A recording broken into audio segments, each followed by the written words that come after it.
तो लंदन और अमेरिका में पढ़ने वाले यहाँ क्या जाने चमार चूड़ों का क्या हाल है। तो आज आकाश की बात कर रहे हैं। आकाश की वो चर्चा का विषय ही नहीं है मेरे हिसाब से। तो गलती साहब कांशीराम की है कि उन्होंने एक बहुत बड़ी गलती करी है ना, और उत्तराधिकारी गलत आदमी को बना दिया। ठीक है, अगर उसकी जगह कोई और मिशनरी आदमी उत्तराधिकारी होता तो शायद ये मिशन लंबा चलता, और इसमें कुछ गलत भी नहीं है। मतलब बहन जी मिशनरी नहीं है आप कह रहे हैं? नहीं, मुझे नहीं लगता वो मिशनरी है। आज तक आपने मायावती के मुंह से मूल निवासी शब्द नहीं सुना हुआ है ना। तो बीएमपी मुझे लगता है बहुजनों की एक मुक्ति का रास्ता है, और हम सबको मिलकर उसको मजबूत करना चाहिए। अभी आप ने बीएसपी भी तो लड़ाई थी, एक सीट पे सिमट के रहेगी ना। तो ये आप खुश हैं उससे कि एक सीट रह गई? नहीं, मैं खुश नहीं हूँ। आप तो एक तरह का जो आपने कहा उसमें कटाक्ष और ताना भी था। ये तो जवाब है उन लोगों के लिए जो ठेका लेके बैठे हैं ना। बहुत दिनों से आप लोगों की, दर्शकों की ये डिमांड थी कि संदीप भाई से बातचीत करिए, वो कहाँ हैं, उनका इंटरव्यू करिए, क्योंकि आप लोग उनको सुनने के आदी हैं और बहुत सारे मंचों से, संगठनों के मंचों से, बैनर तले आपने उनके भाषण सुने। तो मेरे साथ मौजूद हैं एडवोकेट संदीप कुमार, दिल्ली सरकार के पूर्व कैबिनेट मंत्री हैं, अहम मंत्रालय समय। सर स्वागत है आपका। जी, जय भीम। कहाँ थे आप इतने दिनों से सर? मैं यहीं था, मुझे आप नहीं मिले। अच्छा। मैं यहीं था, और लगातार जहाँ भी जो भी समस्या होती है उसको फेसबुक के, ट्विटर के माध्यम से हम लोग उठा ही रहे हैं, आप लोग देखते हैं। लाइव स्ट्रीम कम हो रहे थे आपके, जिस तरह के लगातार आते हैं ना विषयों पे आप अपनी बात रखते हैं। देखिए, ये मुझे लगता है कि आप जब फेसबुक उठाओगे तो उसमें सारा आपको दिखेगा कि लाइव होते हैं या नहीं होते हैं। तकरीबन हर मुद्दे पे लाइव हुए हैं, है ना। ये कई बार जो है ना आपकी और हमारी मुलाकात नहीं हो पाती, वो एक अलग विषय है। जी। कौन से पार्टी संगठन के साथ हैं आप? आखिरी बार जब मैं मिला था तो बीएसपी में थे आप।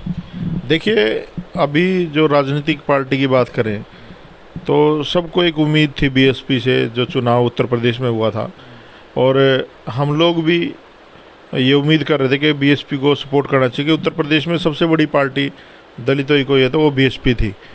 लेकिन अब मुझे लगता है सबसे छोटी पार्टी अगर कोई है बहुजनों की तो वो बीएसपी हो गई है, जो परिणाम आए हैं। तो हम तो पहले भी बीएसपी में एज ए कार्यकर्ता की तरह ही थे, और आज भी हम लोग जो है ना मूवमेंट को सपोर्ट करने वाले लोग हैं। तो हम लोग अब बाम सेफ में जो जिसके राष्ट्रीय अध्यक्ष कुमार काले जी हैं, ठीक है, उन सारे लोगों से संपर्क चल रहा है। और बीएसपी या और कोई पार्टी, राजनीतिक पार्टी, मुझे नहीं लगता कि मूवमेंट को बचा सकती है या चला सकती है। ये एक बहुत बड़ा खेल है मूवमेंट के नाम पे राजनीति करना, और जो लोग कर भी रहे हैं। आप बीएसपी कर रही है खेल? बीएसपी तो आप आज से थोड़ी ना कर रही है, जब से साहब कांशीराम गए हैं तब से। जब हरियाणा में चुनाव आता है तो अभय चौटाला राखी बांधने चले जाता है, पंजाब में चुनाव आता है तो वो क्या नाम उनका, सुखबीर बादल राखी बांधने चला जाता है। उत्तर प्रदेश में तो अमित शाह ने तारीफ करी, है ना। अब पता नहीं हिमाचल से कौन आएगा या गुजरात से कौन आएगा। तो ये तो आप जग जाहिर है कि बीएसपी जो है ना मूवमेंट को नहीं चला रही, वो एक राजनीतिक दल है, और समाज को भी राजनीतिक दल की तरह ही उम्मीद रखनी चाहिए उससे, ना कि मूवमेंट की तरह। मूवमेंट अलग थी, जब साहब कांशीराम ने ये पार्टी बनाई तो साहब कांशीराम मूवमेंट से अलग हो गए थे। वो प्योर पॉलिटिकल मूवमेंट चलाई उन लोगों ने, और उसी का उत्तराधिकारी मायावती जी को बना के कर गए हूँ। तो ये बहुजन समाज पार्टी मूवमेंट नहीं है, और अगर किसी के लिए मूवमेंट है तो ये सिर्फ उन लोगों के लिए मूवमेंट है जो इसके नाम पे राजनीति कर रहे हैं। आप एडजस्ट नहीं हो पाए पार्टी के अंदर, मुझे लग रहा है। नहीं, मैं तो कहीं भी एडजस्ट नहीं हो सकता। आप सच बोलने लग जाओ, आपको कौन से बहुजन का पत्रकार मानते हैं? जब आप विश्लेषण करते हो, इनकी बखियाँ उधेड़ते हो, तो ये लोग आपको भी गालियाँ देते हैं। तो ये सच बोलना मना है ना, और सच बोलने बगैर काम चलेगा नहीं भाई। तो ये तो मूवमेंट के जो लोग हैं वो तो कहीं एडजस्ट नहीं होते, उनको तो मूवमेंट ही चलानी है। और बहुत सारे ऐसे लोग हैं जो मूवमेंट चला रहे हैं। तो किसी भी पार्टी में, राजनीतिक दल है, चाहे वो कांग्रेस है, चाहे बीजेपी है, चाहे आम आदमी है, या सपा, बसपा, जितनी भी ये रीजनल पार्टियाँ हैं, नेशनल पार्टियाँ हैं, इनमें एक वो होता है, एक सिस्टम होता है, संस्कार होते हैं इनके अपने, कि भाई अगर कोई जैसे राहुल गांधी आ गया तो राहुल गांधी के नेतृत्व में ही काम करना है। चाहे गुलाम नबी आज़ाद बूढ़ा होगा, सीएम भी रह लिया, लेकिन वो प्रधानमंत्री या पार्टी के अध्यक्ष के रूप में नहीं सोच सकता कभी। ऐसे ही हमारा ये एप्पल बॉय आया है, जो बीएसपी का एप्पल बॉय, आप जानते ही कौन है, ठीक है। तो ये लोग, ये कौन है दर्शकों बताओ एक बार। जग जाहिर है वो आकाश बाबू जो है ना, मैंने उसको नया नाम दिया एप्पल बॉय। तो ये तो वैसे ये फ्रूट की तरह है, ये फ्रिज में बढ़िया लगते हैं, अब सड़क पर उस पर तो भाई मंडियों में तो गाजर और मूली ज़्यादा चलती हैं, तो आम आदमी जो है ना उसकी पहुंच खत्म हो गई है। एक पार्टी बनाई थी आपने पंजाब में किसानों की, तो आप तो सीधे तौर पे बीएसपी के सामने ही खड़े हो गए ना, कि अचानक से क्या हुआ? देखिए, पंजाब में जो समझौता किया बीएसपी ने, 20 सीटें बीएसपी ने ली थी और सारा पंजाब बादलों को दे दिया था, और 20 में भी कैंडिडेट बादलों के थे। एक तरह से जो इनकी जो अनविजिबल सेटिंग है, जो नहीं दिखती किसी को भी, वो हरियाणा में भी होती है, वो पंजाब में भी होती है, वो उत्तर प्रदेश में भी होती है, वो सारी जगह होती है, ठीक है, वो नहीं दिखती। तो वो जो मूवमेंट थी, वहाँ के कुछ लोग, जो मूवमेंट के ही लोग थे, वो हमसे मिले। उन्होंने कहा कि संदीप भाई, हमें समाज को कोई विकल्प देना चाहिए। तो मैंने पार्टी नहीं बनाई, लोगों ने पार्टी बनाई थी, मैं उनके साथ था, ठीक है। उसमें एक लद्दड़ साहब थे, अपने चमार जाति से थे, आईएएस थे, वो उसी कैडर के थे, वो कमिश्नर वगैरह भी रहे, डीसी भी रहे, उनको उसका अध्यक्ष बनाया था। और वो मूवमेंट की बात करते थे, और हर जगह जो है ना अच्छा काम कर रहे थे वो मूवमेंट के लिए। लेकिन वो चुनाव आते आते पैसे लेकर के जाके बीजेपी में सेट हो गई। तो ये तो जो लोग सेट होते हैं उन्हीं लोगों ने बनाई थी, वो सेट हो गई। हम तो सहयोग करने के लिए गए थे। आपकी बातें आज बहुत सारे दर्शकों के लिए झटका भी हो सकते हैं, क्योंकि वो तो आपको अभी बसपा के साथ जुड़ा हुआ ही समझ रहे थे ना। बीच में तो लोगों को पता था कि पार्टी के साथ जुड़े हैं आप पंजाब में, तो आज तो आप सीधे तौर पे जैसे कहते हैं बखिया ही उधेड़ रहे हैं बीएसपी की। नहीं, बीएसपी से जुड़ा हुआ ये क्या है ना, जो भी बहन जी से तो मिलके आई थे ना आप, बहन जी ने आपको आश्वासन दिया था काम करने के लिए। नहीं, जिस दिन हम लोग मिले थे उस दिन आप भी तो थे, है ना, आपको भी पता है। काम किसको करने दिया जाता है यहाँ पर? जो गुलाम और चाटुकार लोग होते हैं, जो रियल में काम करना चाहते हैं। देखो, खेत में तो जो आदमी फावड़ा चलाएगा ना, और जो ज़मीन का सीना फाड़ेगा, वही बीज उगा सकता है। आप जो है ना वहाँ पर एडिडास के जूते पहन के चले जाओ, लिवाइस की पैंट पहन के और कोट वोट पहन के चले जाओ, कान वान बिंदवा के, तो आप क्या ज़मीन को खोद पाओगे? नहीं खोद पाओगे। तो आज इस समाज को मजदूरों की ज़रूरत है, जो समाज के लिए मजदूर की तरह काम करे, ना कि हेलीकॉप्टर वालों की, है ना। तो लंदन और अमेरिका में पढ़ने वाले यहाँ क्या जाने चमार चूड़ों का क्या हाल है। तो आज आकाश की बात कर रहे हैं, आकाश की वो चर्चा का विषय ही नहीं है मेरे हिसाब से। तो लंदन वगैरह किसकी बात? वो एक पार्टी है, उसे एक पार्टी का उत्तराधिकारी है वो, ठीक है, उससे हमें कोई लेना देना नहीं, वो जो मर्जी दे जाए, ठीक है। वो गलती साहब कांशीराम की है कि उन्होंने एक बहुत बड़ी गलती करी, है ना, और उत्तराधिकारी गलत आदमी को बना दिया, ठीक है। अगर उसकी जगह कोई और मिशनरी आदमी उत्तराधिकारी होता तो शायद ये मिशन लंबा चलता, और इसमें कुछ गलत भी नहीं है। मतलब बहन जी मिशनरी नहीं है आप कह रहे हैं? नहीं, मुझे नहीं लगता वो मिशनरी है। अगर वो मिशनरी है तो उन्होंने अभी तक बौद्धिज्म अडॉप्ट कर लेना चाहिए, क्योंकि ये सही समय उनके लिए बौद्धिज्म अडॉप्ट करने का। सिर्फ बातें करने से, सिर्फ वो करने से। आपने कर लिया? नहीं, मैंने नहीं किया। ये आप करेंगे भविष्य में? नहीं, मैं बिल्कुल करूँगा, मैं बिल्कुल करूँगा, है ना। और ये तो पॉलिटिकल वेपन है, बौद्धिज्म जो है वो पॉलिटिकल वेपन है। इसको कब इस्तेमाल करना चाहिए? आज हमारे जैसे युवाओं को बौद्धिज्म अडॉप्ट करने की ज़रूरत नहीं है। आज हमें समाज को इकट्ठा करने की ज़रूरत है, क्योंकि बौद्धिज्म के खिलाफ भी लोग काम कर रहे हैं कि ये तो बौद्ध धर्म में अब ले जाना चाहता है आपको।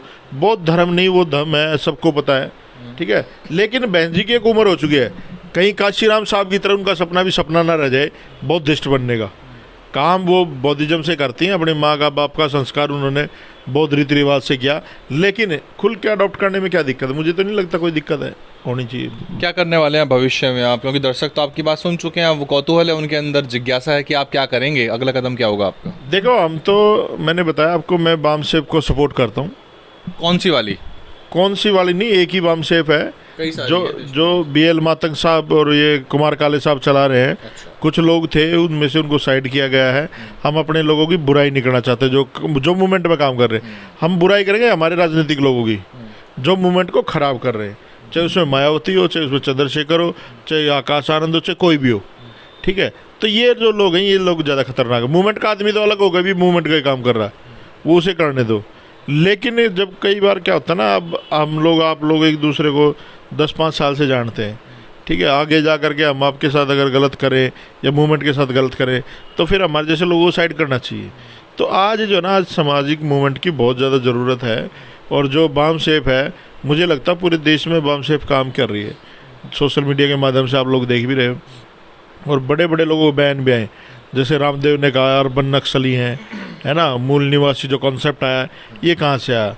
आज तक आपने मायावती के मुंह से मूल निवासी शब्द नहीं सुना हुआ, ठीक है। वो तो रोज़ कहते हैं ब्राह्मणों पर अत्याचार हो रहे हैं, ठीक है। और देश में क्या हो रहा है, कभी तो कल तो ट्वीट आया मुसलमानों के बारे में, मदरसों की बात कर रही हैं। कभी हाथरस कांड होता है, कभी मेघवाल कांड होता है राजस्थान में, कभी कुछ नागौर कांड होता, कभी कुछ होता, कभी कुछ होता। तो अब मुझे लगता है कि दलितों को कुछ हटके सोचना चाहिए। दलित मूवमेंट ख़त्म नहीं हुई है, बाबा साहब की मूवमेंट ख़त्म नहीं हुई है।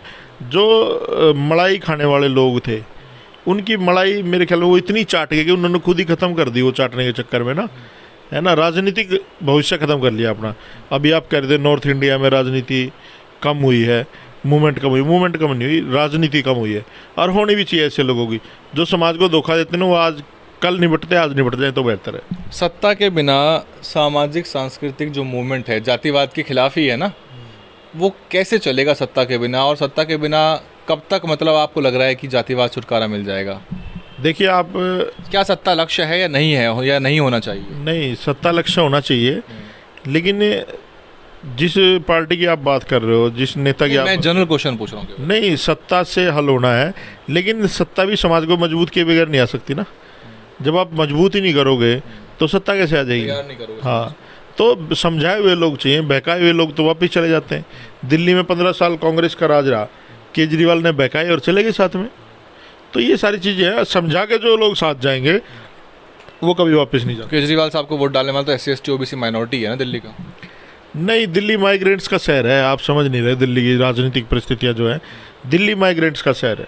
अभी जैसे हम मिलेंद्र भाई के घर पे बैठे हैं, तो एक सोसाइटी में रहते हैं, एक फ्लैट में रहते हैं। ये इसे ना अपना गांव नहीं कह सकते, ये इसे अपना घर नहीं कह सकते। एक ये पोर्शन है इनका, ये इनका है।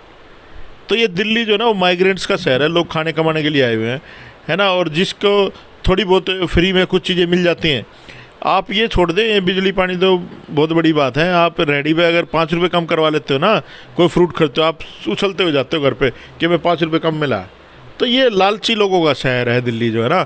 इसमें आप SC ST OBC को ना जोड़ो, ये खाने कमाने वाले लोग हैं। अब आप हरियाणा में देख लो या किसी और स्टेट में। आप कहते हो चूड़े चमारों की सरकार बनाएंगे, तो SC ST OBC को नहीं जोड़ेंगे, कैसे बनेगी वो सरकार आपकी? देखिए, हम लोग जो है मूवमेंट में काफ़ी समय से, आप लोग भी देख रहे हो, समाज में काम भी कर रहे हैं, समाज में जागरूकता भी है। समाज में जाएंगे, काम करेंगे, जब भी बनेगी सरकार। तो ऐसे तो कोई हवा में तो सरकार बनी नहीं। अब चुनाव लड़ेंगे आप कौन सी पार्टी से? देखिए, चुनाव लड़ेंगे नहीं, मैं चुनाव लड़वाऊंगा अब। अच्छा, हाँ। कौन सी पार्टी से? देखिए, अभी जो है ना, BSP का मूवमेंट ख़त्म हुआ धीरे धीरे ना। तो अब जो नई पार्टी है या जो कैडराइज पार्टी है, मुझे लगता है वो बहुजन मुक्ति पार्टी है, जो पूरे देश में उनके कैडर होते हैं, क्लासेज होती हैं। बात चाहे वोट की नहीं है। अभी आपने कहा कि 200 वोट नहीं आती, ठीक है। तो पहले तो लोग हमें अपने पास से गुजरना ही पसंद नहीं करते थे। बात वोट की नहीं है, बात है कैडराइज पार्टी कौन सी है और किसके पीछे प्रेशर किसका है ना। तो BMP मुझे लगता है बहुजनों की एक मुक्ति का रास्ता है, और हम सबको मिलकर उसको मजबूत करना चाहिए। BMP जो है यूपी में भी चुनाव लड़ चुकी है कई बार, अभी तो सफलता हाथ नहीं लगी है। सफलता तो आज़ाद समाज पार्टी को भी बड़े पैमाने पे हाथ नहीं लगी है। अभी आप ने BSP भी तो लड़ाई थी, एक सीट पे सीट में सिमट कर रहेगी ना। तो ये आप खुश हैं उससे कि एक सीट रह गई? नहीं, मैं खुश नहीं हूँ। नहीं, आप तो एक तरह का जो आपने कहा उसमें कटाक्ष और ताना भी था सर। ये तो जवाब है उन लोगों के लिए जो ठेका लेके बैठे हैं ना, उन लोगों के लिए जवाब है जो ठेकेदार बने बैठे हैं। कभी केरला में आंटते, कभी आंध्र प्रदेश में आंटते, कभी हरियाणा में आंटते। अरे तुम अपने घर राज्य को नहीं बचा पाए, है ना, तुम और वो क्या बचाओगे? इन्होंने तो जैसे गुलाम समझ लिया है पूरे देश के दलितों को, कि दलितों के ठेकेदार हम है भाई, हम करेंगे। ग्रांटेड ले लिया आप कह रहे हैं, इसलिए वोट नहीं मिला। हाँ। तो आप जो है BMP के जरिए चुनाव लड़ाएंगे, उसमें सक्रिय रहेंगे राजनीतिक रूप से, है ना? देखिए, हमारी ना बात चल रही है BL मातंग साहब से और जो मजबूत लोग हैं। बेसिकली मैं तो मूवमेंट में ही काम करूँगा, है ना। हम BMP को मदद करेंगे। और BMP एक ऐसी पार्टी है, वो हर, क्योंकि मैं इनकी काफ़ी मीटिंगों में गया हूँ, मैंने देखा है, वो हर जाति के व्यक्ति को, बहुजन समाज के व्यक्ति को तवज्जो देती है, ठीक है। तो वो इधर नहीं हो रहा। वहाँ तो जिला अध्यक्ष ले लो, आप विधानसभा अध्यक्ष ले लो, प्रदेश अध्यक्ष ले लो, जो मतलब की पोस्टें सारी एक ही जगह हैं, आपको बताइए, एक ही जाति की है। आप सबको पता है कि कोई ये घर किसका है, तो मिलेंद्र का घर है। तो ऐसे ही लोग कहते हैं चमारों की पार्टी है, लेकिन मैं कहता हूँ गलत कहते हूँ, चमारों की पार्टी नहीं है। वो सिर्फ एक कुछ चंद गुंडे इकट्ठे हो रखे हैं कहीं कहीं से, उनकी पार्टी है। मिशनरी चमार तो आज भी भटक रहा है बेचारा। मुझे बूढ़े बूढ़े लोग मिलते हैं, है ना, इतने बुजुर्ग लोग मिलते हैं जिन्होंने साहब कांशीराम के साथ काम किया है, वो कहते हैं बेड़ा गर्क कर दिया हमारा। मैं तुम लोग बोलते क्यों नहीं फिर? कह रहे हमारे बोलने से वो कह रहा है। तो ये मैं ये नहीं कहूँगा चमारों की पार्टी है या जाटों की पार्टी है, एक समूह है, ये बहुजनों का ना एक समूह इकट्ठा हो रखा है कि हम किसी और को इसमें पेनिट्रेशन नहीं करने देंगे, हम ही करेंगे जो करेंगे। मैं अभी कहा था ना कि मूवमेंट पहले मारों में थी, वहाँ ख़त्म हो गई, आज मार कहाँ खड़े हैं, फिर मूवमेंट कहाँ गई, आज वो कहाँ खड़े हैं, अब मूवमेंट कहाँ जाएगी, वो कहाँ खड़े होंगे, ये तो तय लोग करेंगे अपने आप। लकीर खींच दिया आपने बीएसपी और अपने बीच में? नहीं, मेरी लकीर तो पहले भी थी। आप तो बहन जी की बात करते थे, बीएसपी आप विधानसभा में रह के, केजरीवाल की सरकार में मंत्री रह के, आप बहन जी की बात विधानसभा में करके आए थे। देखिए, मैं यहाँ इस कमरे में घुसने से पहले मोदी थोड़ी पता था इस कमरे में कहाँ क्या लगा हुआ है। अच्छा, आप कह रहे हैं कि आपने बेभूल में बोल दिया, वो आपको पता नहीं था बसपा के बारे में? मैं कभी डीपली गया नहीं इनमें। अच्छा, ठीक है भाई, जो प्रचार तंत्र होता है, मैं इस देश में एक आदमी की कह सकता हूँ, जो भी नया एक्टिविस्ट आएगा वो बीएसपी की बात करेगा। अच्छा, ठीक है, और वही एक्टिविस्ट 5 साल बाद आपको बीएसपी के खिलाफ मिलेगा। क्या कारण है ये? आप डिक्लेयर्ड खिलाफ हो गए हैं अब एक तरह से? नहीं, हम राजनीतिक रूप से खिलाफ है, मूवमेंट की वजह से हमारा कोई उससे दुश्मनी थोड़ी है। कोई मलाल है संदीप जी आपको कि आम आदमी पार्टी में ठीक ही थे, बेकार में ज़्यादा एक्टिविज्म दिखा दिया, सब नुकसान हो गया? नहीं, ये तो देखो वन वे है, अपना खुद का चुना हुआ रास्ता है ना। मुझे इसमें मज़ा आता है। मुझे अगर मैं वहाँ से चल के आऊँ मिलेंद्र भाई के पास, तो मुझे अच्छा लगा कि मिलेंद्र भाई के मलाल नहीं है। आप मलाल कुछ नहीं, यार मलाल क्या है? जो हमें मिला वो आरक्षण की वजह से मिला, आरक्षण बाबा साहब ने दिया, और उन चीज़ों को जब समझ में आ गई तो उनके लिए लड़ना जरूरी है, और वो हम लोग लड़ रहे हैं। लोग सत्ता में रह के आरक्षण को ख़त्म कर रहे हैं। उत्तर प्रदेश में जब ये आरक्षण का सिस्टम चला तो बहन जी की सरकार थी, वहाँ ख़त्म करने का काम इन लोगों ने किया था वहाँ पर। तो ये सारी चीज़ें ना, जब आप इसमें देखो, राजनीति में जब तक आप घुसते नहीं हो, जब तक आप इनोसेंट होते हो, आपको एक ही पार्टी दिखती है, बहुजन समाज पार्टी। ठीक है, जब आपकी समझ में आनी चीज़ें लग जाती हैं, मैं आपको एक छोटा सा एग्जांपल दूंगा। हम जब कॉलेज में थे तो हम कई बार रेस कोर्स जाते थे, वहाँ पर घोड़ों पे ना वो दाव लगते हैं। तो मेरा एक दोस्त था, उसको खेलने का शौक़ था, तो मैं उसके साथ जाता था। मैं कभी नहीं खेला, तो मैंने एक दिन एक घोड़े पे दाव लगा दिया 1000 रुपये, और मैं जीत गया, और मैं खुश हो गया। मैंने उसको बताया मैंने इस पर 1000 रुपये लगाए और मैं पैसे जीत गया भाई। तो उसने कहा संदीप भाई कैसे लगाया? मैं इस पर ज़्यादा रेट था, मैंने लगा दिए। कह रहा आपको पता था ये किस नस्ल का है, इसके माँ बाप कौन थे, या इस पर जॉकी कौन बैठा था, किस नस्ल से है? मगर जी मुझे तो नहीं पता। कहते ये किताब आती है बुक की, एक बुक आती है, वो उसमें सारा होता है डिटेल, ये घोड़ा किस नस्ल का है, इसकी माँ कौन थी, बाप कौन थी। कहते जिस दिन आप ये पढ़ने लग जाओगे ना, उस दिन हारना शुरू हो जाओगे। तो जब आप समझने लग जाते हो ना चीज़ों को, जब समझ में आती हैं, तो पहले बीएसपी का समझ में नहीं आता लोगों को बीएसपी है क्या। आखिरी सवाल है मेरा, क्योंकि लगभग 10 मिनट से ज़्यादा का समय हो गया होगा। कंसिस्टेंसी नहीं है आपके पूरे के पूरे कंडक्ट में। आप कभी किसी पार्टी, कभी किसी संगठन, कभी भीम आर्मी के प्रति भी आपका झुकाव लगा हो जाता है। कल को बहन जी आपको फिर बुला दें और कह दें कि आप ये जिम्मेदारी संभालें, तो फिर आप बीएसपी की बात करेंगे? नहीं, आप ये तो आपकी गलतफहमी है, आप गलत कह रहे हो। बताओ किस पार्टी में गए मैं, अब बताओ। आप कभी बीएसपी के साथ हैं, कभी नहीं हैं? बीएसपी के साथ था, नहीं हूँ, ये एक अलग विषय है। आप कह रहे हो आप कभी इस पार्टी में। चंद्रशेखर के बारे में क्या राय है आपकी?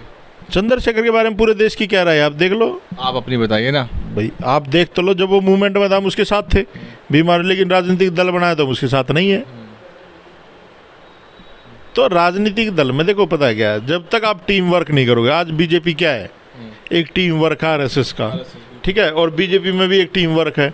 तो वो लोग देश पे राज कर रहे हैं, आप एक ही आदमी को लेकर चलोगे, कल को कुछ हो जाए उसको, अब सेकंड लाइन कौन है? यहाँ पर जो डोमिनेटिंग लोग हैं ना, उन लोगों ने इस मूवमेंट का बेड़ा गर्क किया है, और जो भी डोमिनेट करने का प्रयास करता है वो कभी समाज का नेता नहीं हो सकता। ठीक है, बहुत बहुत शुक्रिया संदीप वाल्मीकि जी। संदीप कुमार जी हैं, उन्होंने मना किया है कि मैं संदीप वाल्मीकि नहीं बुलवाना पसंद करूंगा अपने आप को। और दिल्ली सरकार के पूर्व कैबिनेट मंत्री हैं, विधायक भी रह चुके हैं दिल्ली में। बहुत सारे मुद्दों पे मैंने सवाल किए, बात बहुत सी साफ़ हो गई है। आपके कुछ और भी सवाल हैं तो आप बताइए। संदीप भाई हमारे बड़े भाई हैं, और सामाजिक रूप से अम्बेडकरवाद की जो मूवमेंट है और जातिवाद के खिलाफ लगातार अपना जो ज़मीनी कार्यक्रम है वो चलाते रहते हैं। कुछ सवाल आपके पास हैं, कमेंट करिए। इस पूरे इंटरव्यू पे आप क्या कुछ सोचते हैं वो हमें कमेंट करके बताइए। आप देख रहे थे DNN हिंदी, मैं हूं वैभव कुमार। आपकी कमेंट का हमको इंतज़ार रहेगा। DNN हिंदी को सब्सक्राइब करने के लिए दबाएं लाल रंग का सब्सक्राइब बटन और घंटी का बटन दबाकर ऑल नोटिफिकेशन पर क्लिक करें, चैनल को जिंदा रखने के लिए नीले रंग का ज्वाइन बटन दबाकर चैनल को आर्थिक सहयोग करें।